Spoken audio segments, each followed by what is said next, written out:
Hi everyone, Sandman here. This video is brought to you by a donation from Callie Breeze, and here's what he has to say. Hi Sandman, this is Callie Breeze and I live in Sacramento, California. I'm an economist and international trade specialist for the state. I have just returned from Japan after 8 years, and I'm astonished about the character of women here in California, especially in the office place. I believe men to a large part have grossly underestimated the intent of women to remove men from all office jobs through feminism and sisterhood movements. Since coming back to California, the office dynamics are roughly 4 to 1. One man for every 4 women, with women openly proclaiming it's a war between the sexes. I've never heard men say anything of that sort, so I find it quite obvious this is actually a deliberate posture that women hold towards men. Most recently, I was part of a business development project which I needed to be involved with the recruitment for positions being filled. The human resources manager, who was a woman, continued to bring me stack after stack of women applicants. I thought to myself, surely this could not be accurate that the only qualified candidates are women.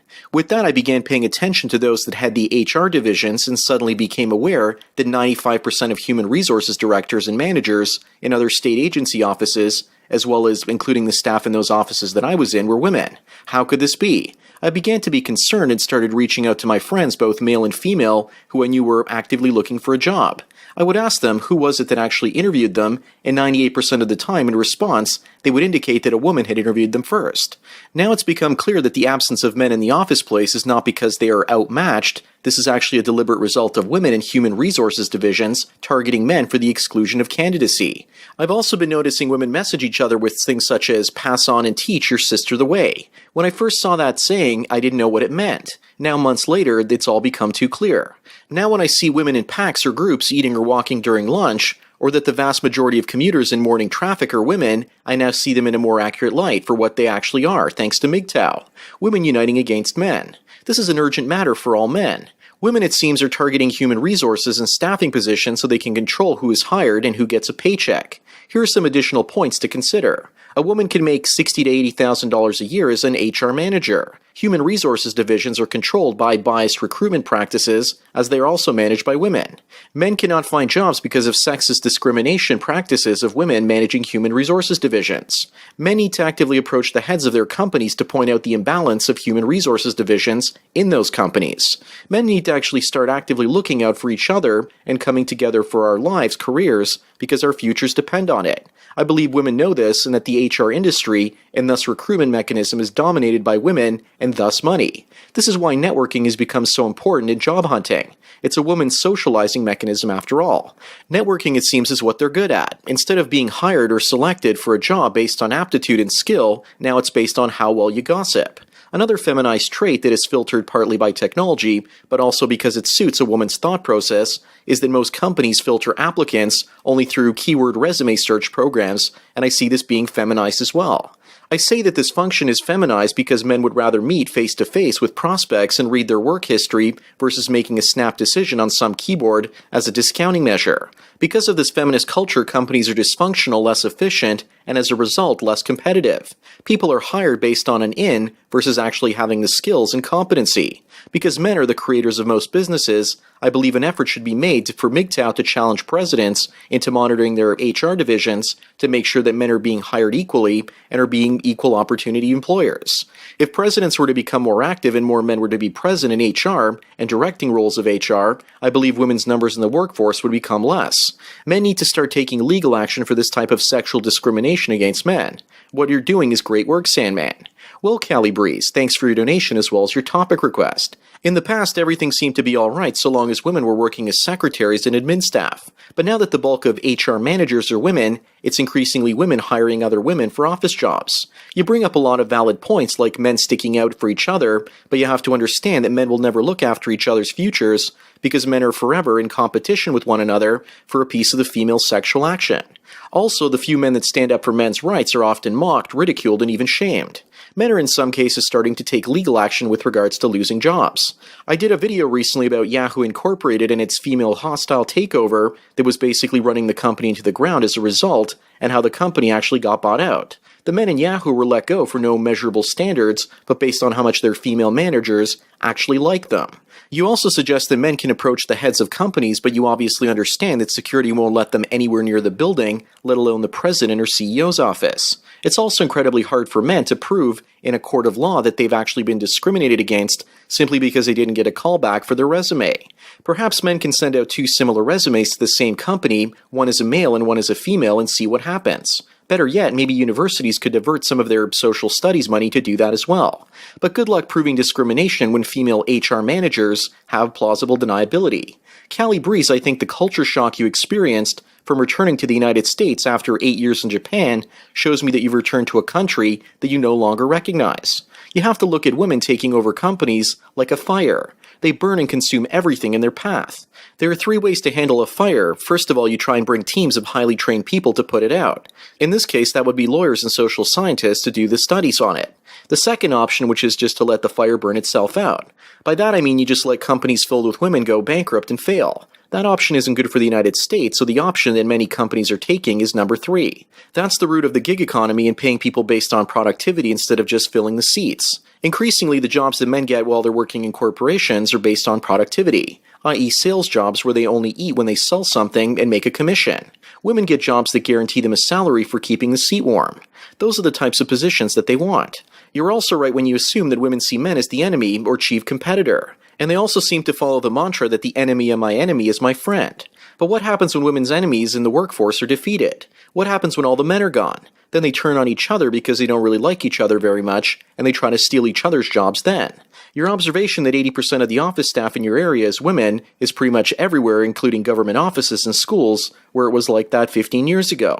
I've also said before that 80 to 90% of politicians will eventually be females by the year 2040 to 2050. I guess you see that happening in the corporate environments right now. One factor you're not considering is that the number of qualified female applicants is actually increasing exponentially as women get university degrees and men don't. 60 to 70% of degrees are now attained by women. It's not an old boys club, it's become an old bitch club instead. Women are getting more qualified and even overqualified, and let's be honest here, companies discriminate on age as well. So even if you're an older man with the same qualifications, they probably won't hire you because of your age. The solution for this problem of women taking over companies by using the human resources departments is not going to come from the government or lawyers. Instead, it's going to come from the free market, which the government will probably try and stop. 30% of people are now working under some sort of freelance capacity. Women will obviously fail at that in the future and are creating women's networking groups to mooch off each other instead. I've done videography at women's networking events, and I find they're all trying to hustle each other out of money. They sell in the same circles and socialize in them as well. The only women that seem to be successful in such places are the ones that get the help from their simp husbands. Yes, women are great at networking and locating potential jobs, but when it comes to doing them, their strategy that I've seen over and over again is to hire competent men as subcontractors to do the work for them. That means if I'm actually doing headshots or a promotional video for a business, I don't care if they succeed or fail because I get paid either way. The man wins because he provides the woman a service that she can't do on her own. The rise of the micropreneur is going to have a huge impact on our society. So will automated software and robotics. Sure, there'll be a lot of men losing their jobs as automation takes over, but all those cushy office jobs for women will probably go as well. We now have software that can write reports and be virtual assistants. Jobs like writing up reports and drawing up spreadsheets are the most easily replaced. Also, as a male, if you want to employ someone to do a service like that, I can often use something like Fiverr to find competent people to write or edit content. I don't need to hire a female employee full-time that sits idle most of the time. This idea that people can just sit around and get paid for doing absolutely nothing is something that women absolutely adore. That's why they're there in those office jobs to begin with. Most resume sorting is now done by machines, as you pointed out. I have one client that's a professional resume writer for corporate executives, and he tells me that the majority of the resumes never actually get seen by human eyes in big banks and other extremely large corporations. The only way the machine would discriminate is if the female HR manager told the programmer to sort based on gender or sex or even age. But that would be illegal, but it probably happens. The best thing we can do as men is go into work environments based on productivity and where there's a high male to female ratio. That will ensure that you keep your job and will also be a repellent for females trying to get into such environments. It's hard to fake it till you make it in something like computer programming if you're a woman. Callie Breeze, the reason you're seeing so many women in government agencies is because of affirmative action laws and because they are government agencies after all. As I was saying earlier, women have almost completely taken over government offices, and it's no wonder California has such a huge state debt. Here in Ontario, Canada, we have 3 times as much debt per person as you guys have in California. Yet somehow we're always hearing about how bad the state of California is doing with regards to its debts. I honestly believe it's going to take at least a decade or two to clear up many of these issues with women in human resources departments.